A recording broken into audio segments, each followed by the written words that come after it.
নমস্কার। 60+ লাইভ চ্যানেলে আমি অমিত গোস্বামী আপনাদের প্রত্যেককে স্বাগত জানাচ্ছি। আজকে আমি একটি বিশেষ বিষয় নিয়ে কথা বলবো, যে বিষয়টি অত্যন্ত প্রাসঙ্গিক এবং আপনাদের প্রত্যেকের জীবনে ঘটতে পারে। এটা আমার জীবনে সবে ঘটেছে। আমি 2010 সাল থেকে ফেসবুকের সাথে সংযুক্ত। ফেসবুকের নিয়মকানুন আমি অত্যন্ত ভালো জানি। হঠাৎ আজ থেকে দিন 10 আগে দেখলাম যে একটা পোস্ট করতে গিয়ে একটি ছবি যখন সেখানে আমি পোস্ট করতে যাই, সেখানে একটা লেখা এসছে, you are temporarily restricted from uploading photos until April 28, 9টা 9 অবধি। কেন? হঠাৎ আমার মনে হলো যে আমি বোধহয় একটি সমাধিক্ষেত্রের ছবি আপলোড করেছিলাম সেই 9টা 9 মিনিটে। হয় সেটা কপিরাইট ছিল, অথবা সমাধিক্ষেত্রের ছবিটা তাদের কোনো জায়গায় আটকে ছিল। আরেকটু যখন খোঁজ নেই তখন দেখলাম কি ব্যাপার। দেখতে গিয়ে দেখলাম ওখানে লেখা, your account is restricted for 12 days। এখানে যদিও 2 days, কারণ আমি আজকের স্ক্রিনশটটা নিয়েছি।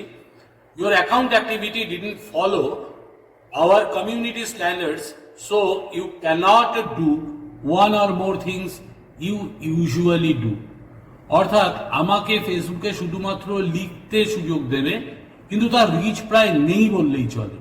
মানে মনে করুন, আমার যেখানে রিচ 100 আরামসে লাইক বা ভিউজ তো অনেক বেশি হয়ে যায়, সেখানে 12 জন 9 জন, এমনকি আমার স্ত্রীর কাছেও আমার পোস্ট পৌঁছচ্ছে না। এই অবস্থায় আমি পড়েছি। যখন আমি এটা পড়লাম, চিন্তা করলাম, এই ব্যাপারটা নিয়ে ভাবলাম যে এটা বেরোনোর উপায় কি। তো এটা ভাবতে গিয়ে আমি প্রথমে যে জিনিসটা দেখলাম সেটা হচ্ছে, এটা আমার দিক থেকে কমিউনিটি স্ট্যান্ডার্ড ভায়োলেশন হয়েছে। আমি হয়তো অজান্তে করেছি, কিন্তু হয়েছে, এটা তো ঘটনা। কেননা এটা নিয়ে ঝগড়া করে তো লাভ নেই, কেননা সোশ্যাল মিডিয়াতে আমি যখন আছি আমরা তাদের নিয়মকানুন মানতে বাধ্য। আমি সোজা চলে গেলাম মেনু পর্বে, অর্থাৎ আমার প্রোফাইলের ডান দিকটা ক্লিক করে মেনুতে চলে এলাম।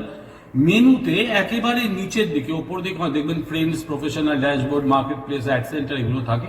যখন আমি নিচের দিকে গেলাম, নিচের দিকে গিয়ে দেখলাম একটা জায়গায় লেখা রিপোর্ট আ প্রবলেম। রিপোর্ট আ প্রবলেম যখন আমি দেখলাম, তো রিপোর্ট অ্যান্ড প্রবলেম আমাকে তো রিপোর্ট করতে হবে, আমি সেটা জানানোর কথা ভাবলাম।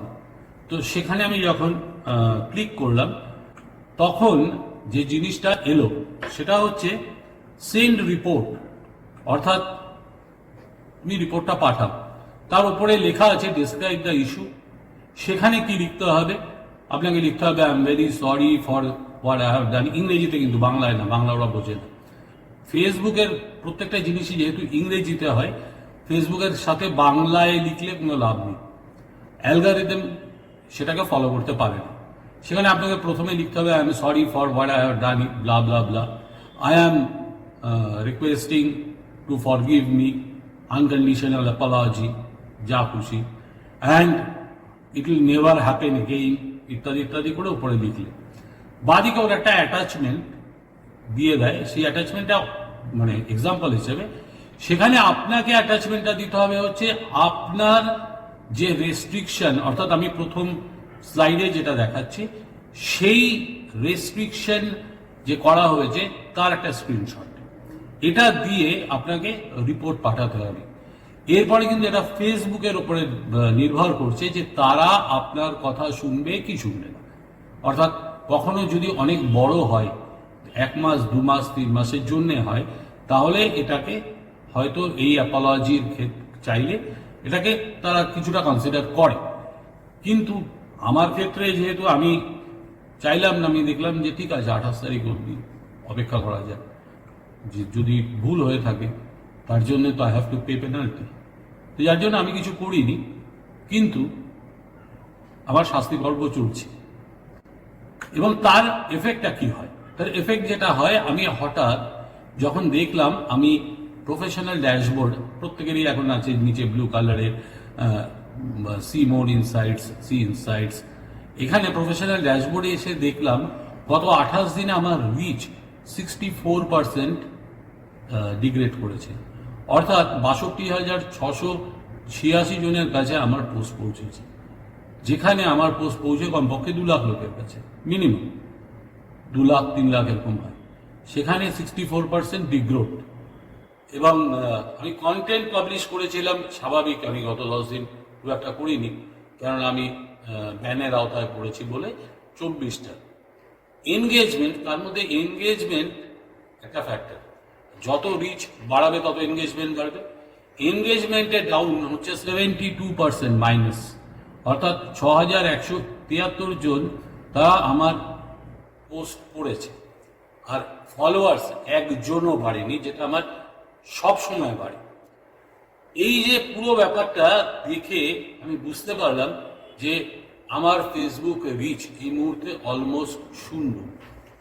এবার ফেসবুক রিচ নিয়ে প্রত্যেকের একটা মাথা ব্যথা আছে, প্রত্যেকেই অনেকেই জিজ্ঞাসা করেন আমার ফেসবুক রিচ তো বাড়ছে না, আমার ফেসবুক রিচ তো বাড়ছে না। ফেসবুক রিচ বাড়ানোর জন্য খুব সহজ কতগুলো পদ্ধতি আছে, যে পদ্ধতি আমরা ফলো করি। ফেসবুক রিচ বাড়ানোর জন্য অনেকে একটা সহজ পদ্ধতি নেন, সেটা হচ্ছে নিচে কমেন্টের ক্ষেত্রে বা পোস্টের নিচে @ ফলোয়ার্স বা হাইলাইট, এইটা এসছে এখন, এটা চাপিয়ে দেয়। কিন্তু তাতে কিছুটা বাড়ে অবশ্যই, কিন্তু ভীষণ কিছু বাড়ে না, এটা হচ্ছে ঘটনা। তো যার জন্যে এটা আমার মনে হয় না খুব চট করে একটা দারুণ কিছু পদ্ধতি। এবার আমি আরেকটা রাস্তা যেটা আছে সেটা হচ্ছে আপনাদের নিয়মিত প্রফেশনাল ড্যাশবোর্ড, সেটা আপনাদের নিয়মিত দেখতে হবে, না দেখলে কিন্তু গোলমাল। এইবার আপনাদের একটা জিনিস চেক করতে হবে, প্রত্যেকের চেক করা উচিত, সেটা হচ্ছে আমার প্রোফাইল বা আমার পেজ সেটা কতটা রেকমেন্ডেবল, অর্থাৎ ফেসবুক এটা কতটা রেকমেন্ড করছে। তার মানে হচ্ছে আমি যখন প্রফেশনাল ড্যাশবোর্ডে যাব, ড্যাশবোর্ডে গিয়ে আমি একটা জিনিস দেখবো, ওখানে টুলস যে জায়গাটা আছে ওখানে লেখা আছে প্রোফাইল রেকমেন্ডেশন, ওটা আমি টিপলাম।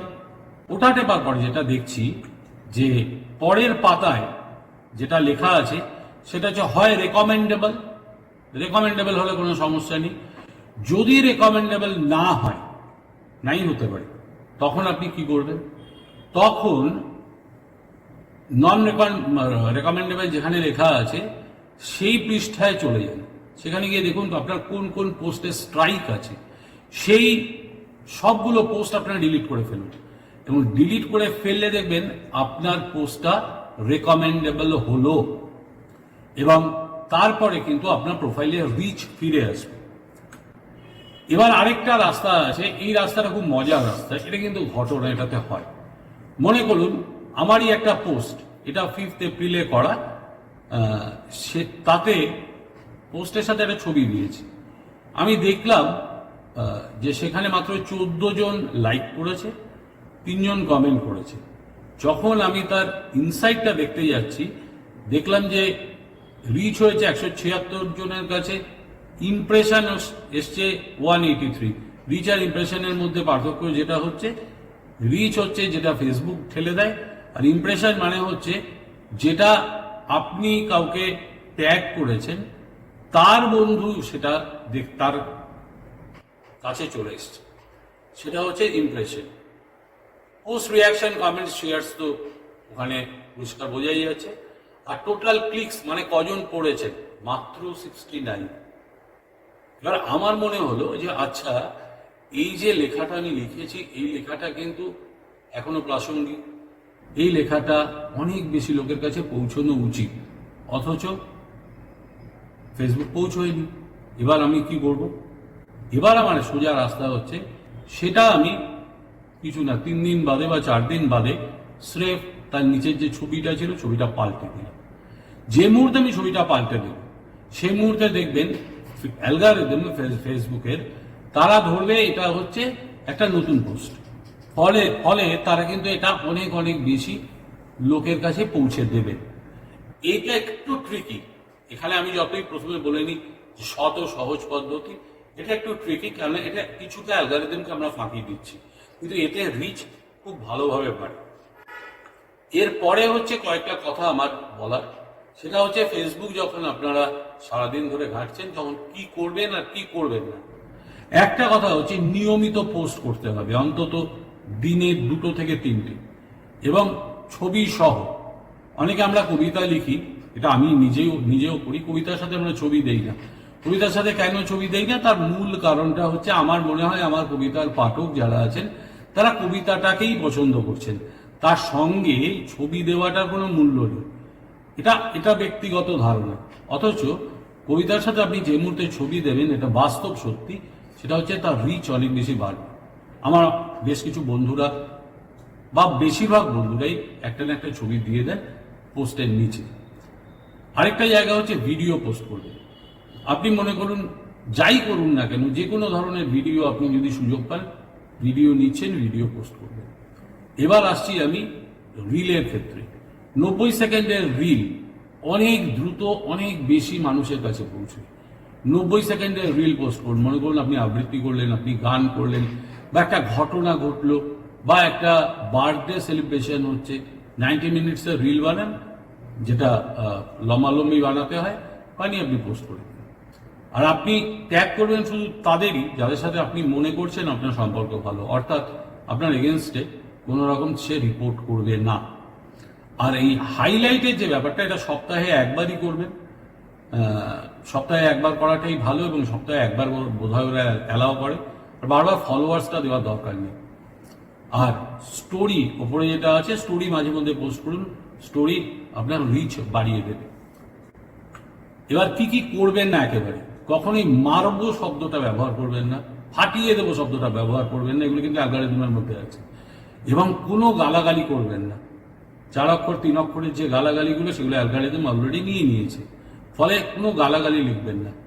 বিজ্ঞাপন ধর্মী কোনো পোস্ট করবেন না, অর্থাৎ বিজ্ঞাপন ধর্মী পোস্ট করার কিছু টেকনিক আছে আলাদা, কিন্তু বিজ্ঞাপন ধর্মী পোস্ট কেন করবেন না, কেননা ফেসবুক ওটাকে চায় আপনি ওটাকে বুস্ট করুন, যার জন্য ওটা কিন্তু রিচ কখনোই খুব বেশি হয় না। কোনো কপিরাইট থাকা ছবি যদি ঋণ স্বীকার না করে পোস্ট করবেন না, কখনোই নয়। আর অন্যের পোস্ট থেকে ছবি কপি পেস্ট কখনোই করবেন না, সেটা করলে কিন্তু সেটা রিচ কমে। আর ইউটিউব বা অন্য সোশ্যাল মিডিয়ায় প্রকাশিত ভিডিও কখনো পোস্ট করবেন না। এখানে একটা মজার ঘটনা আছে, আমার নিজের লেখা গান আছে অন্তত 60, যেগুলো গেয়েছেন মোটামুটি নামী শিল্পীরা, অথচ আমি কখনো সেগুলো পোস্ট করতে পারি না, কেননা সেগুলো বিভিন্ন মিডিয়াতে প্রফেশনাল সংস্থারা পোস্ট করে রাখে। ফলে সেখান থেকে গেলে আমার লেখা গান, সে গানও আমি আঁকতে চাই। ফেসবুকে রিচ বাড়ানোর আরও অনেক উপায় আছে, তবে আমি যে কটা আজকে বললাম এগুলো করলে অন্তত আপনার 80 থেকে 85% রিচ বেড়ে যাবে। আর অন্যান্যগুলো অনেক টেকনিক্যাল ব্যাপার আছে। তবে একটা কথা বলি, ঝড়ের মতন যদি আপনি রিচ বাড়াতে চান, শুধু এগুলোকেই ফলো করুন এবং নিয়মিত করুন। কেননা অনেক কিছু জানলে বা অনেক কিছু নিয়ে যদি ঘাঁটেন, তাহলে পুরোটাই ঘেঁটে খাওয়া হয়ে যাবে। এটুকুই বলার। আর এতক্ষণ ধরে আমাকে সহ্য করার জন্য অনেক অনেক ধন্যবাদ। আপনারা প্রত্যেকে ভালো থাকবেন। আমি আবার আসবো কালকে আরেকটা নতুন কোনো বিষয় নিয়ে আপনাদের সামনে। নমস্কার, শুভরাত্রি।